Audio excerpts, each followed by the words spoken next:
Olá, estamos de volta com mais um vídeo. Obrigado por sua presença do outro lado. E vamos falar um pouco sobre o grande paradoxo do Gênesis. E logo logo você vai entender por que paradoxo. Todos nós sabemos o que está escrito em Gênesis 1:26, que Deus criou o homem à sua imagem. Como diz aqui, Gênesis 1:26, 27, façamos o homem à nossa imagem, conforme a nossa semelhança, domine ele sobre os peixes do mar, sobre as aves dos céus e sobre o gado, sobre toda a terra e sobre todo réptil que se move sobre a terra. E 27, criou Deus o homem à sua imagem, a imagem de Deus o criou, macho e fêmea os criou. Até aí tudo bem. Mas Deus então dá uma ordem ao homem, um mandamento, dizendo que ele não deveria, em hipótese alguma, comer da árvore que estava no meio do jardim. E ele desobedeceu e comeu. Então houve ali uma transgressão diante de Deus, um pecado. E essa transgressão, ela traria a morte para o homem segundo o que Deus ordenou. E assim sucedeu. Mas os teólogos afirmam algo que a Bíblia não afirma de maneira nenhuma. Então todos os líderes cristãos de todas as épocas, há séculos, vem afirmando que o homem perdeu então essa imagem, essa semelhança de Deus quando pecou. E a Bíblia não fala isso em lugar nenhum, nem em Gênesis, nem no restante das Escrituras, seja veterotestamentária ou neotestamentária, não há uma afirmação sequer pelo que eu lembre, ou possa lembrar. Talvez tenha fugido do escaninho da minha mente, mas eu creio, pelas vezes que já li, que jamais encontrei um texto que afirme tal coisa. Isto tem me chamado a atenção há muito tempo e me incomodado há muito tempo. Certo? E esse é o grande paradoxo. Por que paradoxo? O homem morreu, o homem não deveria pecar. Não existe pecado justificável, uma justificativa para pecar de maneira nenhuma. Os mandamentos devem ser obedecidos, cumpridos, mas tudo que vemos no Gênesis é uma história, uma mensagem de graça e de amor.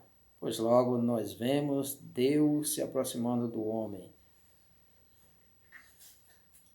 com amor e com carinho. Então temos ali uma mensagem de graça antes da graça, possamos assim dizer. E vamos agora à questão.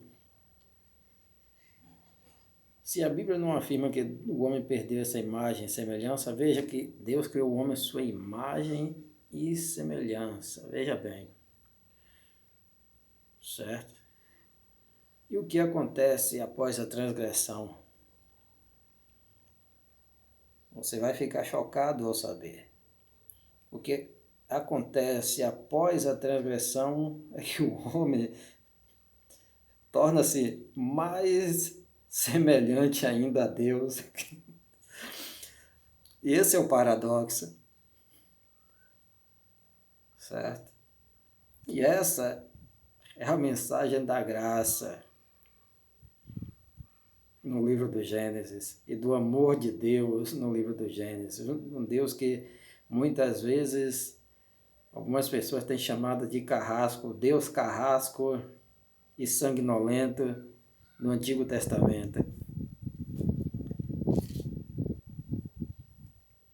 E vamos para o grande paradoxo. E Moisés dá voz ao próprio Deus dizendo: em Gênesis 3:22. Então disse o Senhor, disse Deus, disse Jeová, Javé, ok?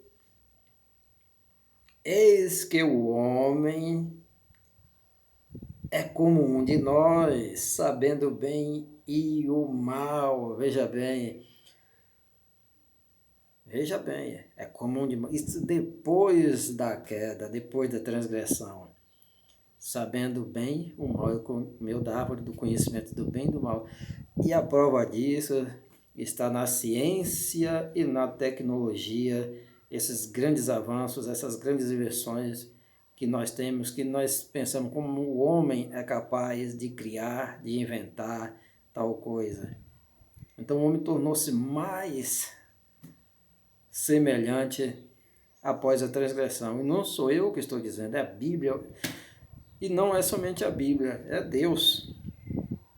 Moisés escreveu aqui, e a pessoa que está falando não é nem Moisés, é o próprio Deus. E disse o Senhor, o homem tornou-se como um de nós, que é a tradução mais exata que temos aqui. Temos aqui uma tradução inglesa, King James, certo? The man and the Lord God said, e o Senhor Deus disse, behold, eis, the man is become as one of us, to know good and evil. The man is become. O homem é tornado, o homem se tornou, certo? Após a transgressão. Este é o grande paradoxo do Gênesis, e esta é uma história de amor e de graça de Deus para a humanidade. O homem tornou-se, então, pasmem, certo? Podem me criticar do jeito que quiserem, mas essa verdade que ficou escondida por tantos séculos está aqui agora sendo revelada para vocês. O homem tornou-se, sim, agora. Então o ciclo foi completado ali naquela transgressão. E com isso, eu não quero dizer que uma transgressão, um pecado é justificável, certo? Isso aqui não é uma apologia à transgressão diante de Deus, nem apologia ao pecado, uma vida de pecado, vida de transgressão, certo? Mas eu quero que vocês entendam e vejam o que está escrito na própria palavra. O homem tornou-se, Gênesis 3:22. Behold, eis, the man is become like, is become, deixe-me ler novamente, eis o one, como um of us, de nós. Deus falando, certo?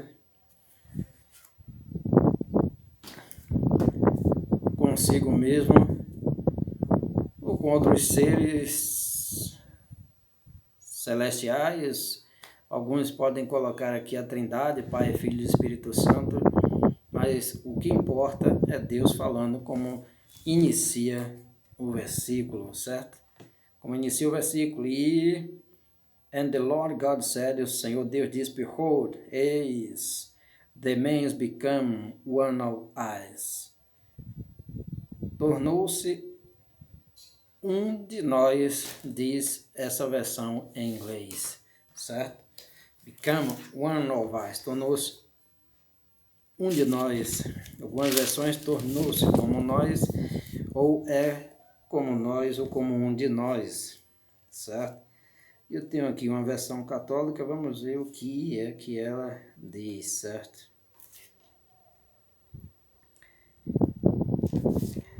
Depois Javé disse, versão católica,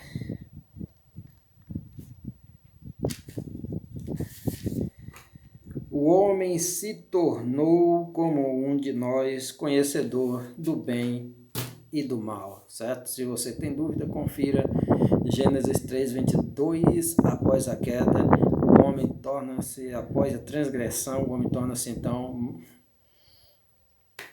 mais semelhante a Deus do que antes, isto nesse quesito, que é conhecer do bem e do mal, o conhecimento, certo? Coisas boas e coisas ruins.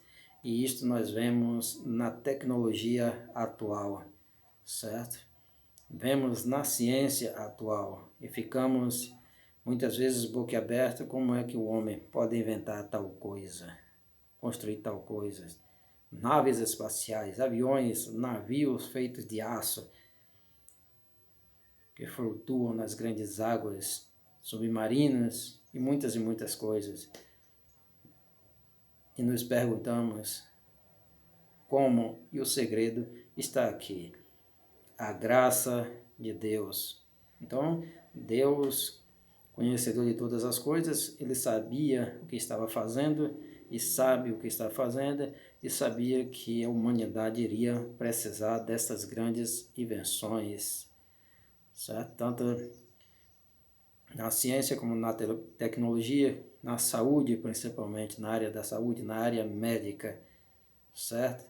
Então, aquele papo que nós ouvimos por gerações, que o homem perdeu tudo e tornou-se um simples lixo, bagaço, não é verdade. Leia Gênesis com carinho, com atenção, que você vai ver em todo o livro do Gênesis a graça de Deus sempre se manifestando para o homem. E você vê que Deus não abandonou nem mesmo Caim, que matou o próprio irmão, e ali apareceu com um ato de graça para que ninguém o matasse. Então, por enquanto, é isso. Deus abençoe. Tchau, tchau. Tire suas conclusões. Você pode me criticar, achar que eu estou errada. Tudo bem, mas leia a Bíblia e veja o que está escrito no texto. O texto fala por si só. Ok? Tchau. Obrigado.